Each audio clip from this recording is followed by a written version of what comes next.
most entrepreneurs, their number one wealth generating machine, which they don't realize, is their business. Yeah, no fraud. So it's They want to make the money, then put it in something else instead of like keeping that going. correct. So Super smart. So it goes back to a good part of, okay, well, what are you focused on? Are you focused on adding value in your company to where you can exit it? Or are you focused on top line revenue? Because they're not the same.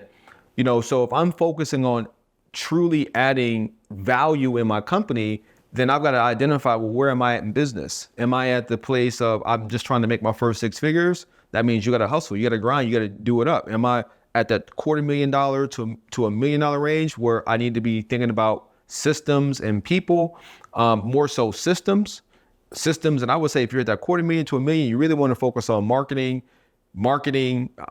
lead generation, qualifying, and getting like a predictable lead method. But once you get over that $1 million mark, really even that $2 to $3 million mark, but really about that mark, you really got to focus your effort on being a good leader.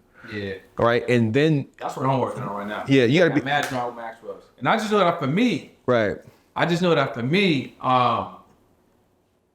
to get to my next level, and I think everyone too, like from wherever you are, you have to keep getting better. Right. There's just some things you like, how like Kobe used to be like, there were players that just have more shared talent. You know, he was saying even back in the day when he was in, when he was a teenager or whatever, there was one summer league he played and he scored no points. Gary was just better. Yep. But he just had to keep working on it again. And even in the league, when he was with the Lakers, like he would have, 3 to 4 day workouts to get better, to work on his craft. Yep. So I think it's having the ability to self-realize and self-identify the areas that, like you said, you can become better. I think leadership is huge in all aspects. Yeah. And as an entrepreneur in business or just in your regular life. Yeah. Yeah, because everything is like a reflection of you. Like your business is a reflection of you. Your relationships are reflections of you. I say this like on the money side, like, it's really like your account balance, your credit score, that's just a reflection of your financial behavior.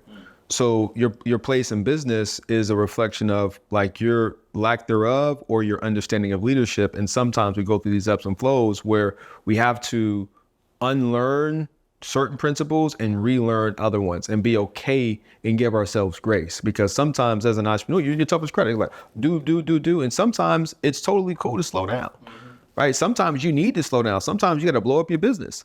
Sometimes you got to just like, scrap all of that stuff I was doing before and let me do this new process and be okay with the new part of it. Because again, if you don't have the result that you want, then that's an opportunity for you to learn in that area. Yeah. Right. And people aren't going to want to work with or get behind a vision or be around someone who's uncertain. They don't know what they're doing, whatever the case is. They need to be able to buy into something on your team perspective and your customer's perspective, that they know that they can be a part of something greater than them. Yeah. And they want to plug into that. And that requires leadership. It requires introspection, and it requires being transparent. In my opinion, you don't have to always be this, being authentic.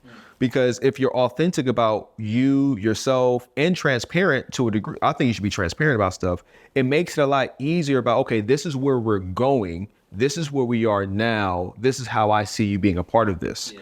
Do you see yourself being a part of it? Yes, I do. Okay, let's do it together. Like team, right?